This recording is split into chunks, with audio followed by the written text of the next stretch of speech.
گھر والوں کی غیر موجودگی میں پاکستانی معروف اداکارہ کی عزت بنگلہ دیشی خانسامہ نے تار تار کر دی۔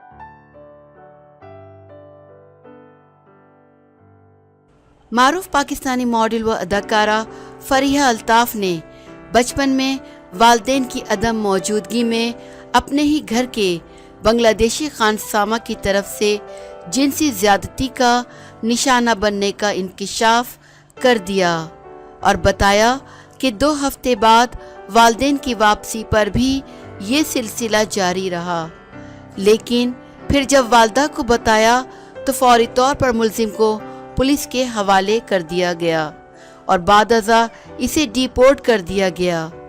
اپنے ایک انٹرویو میں فریحہ الطاف نے بتایا کہ بچپن میں 1970 کی بات ہے، میرے والدین چھٹیوں پر جاپان گئے ہوئے تھے۔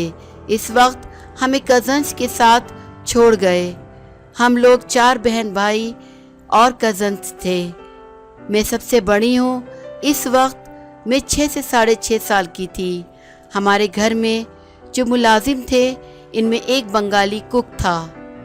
اس وقت بچوں کو کچھ پتہ نہیں ہوتا تھا، والدین نے بھی کچھ نہیں بتایا تھا۔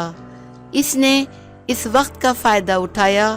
میرے ماں باپ بھی ملک سے باہر تھے اور جو کزنز تھے اتنے میچور نہیں تھے یا اتنا علم نہیں تھا۔ اس شخص نے پھر جو میرے ساتھ کیا اس وقت میں کہنا نہیں چاہوں گی۔ ماں باپ میرے 2 ہفتے تک نہیں تھے تو یہ چیز جاری رہی، اور جب وہ آ بھی گئے تو وہ اس وقت بہت بولڈ ہو گیا تھا اور یہ چیز جاری رکھی۔ ان کا مزید کہنا تھا کہ امی کی واپسی کے بعد مجھ میں کہاں سے اتنی ہمت آ گئی کہ میں نے جا کر امی کو بتا دیا۔ میرے ماں باپ ایجوکیٹڈ لوگ ہیں تو انہوں نے فوراً توجہ دی اور اسے پولیس کے حوالے کروا دیا۔ اسے پولیس کے حوالے کروانے سے یہ فائدہ ہوا کہ ہمارے ہمسائے میں ایک اور بنگالی کک تھا، وہ بھی ان کی بچی کے ساتھ یہی حرکت کر رہا تھا۔ وہ بھی پکڑا گیا اور پھر اس کو انہوں نے ڈیپورٹ کروا دیا۔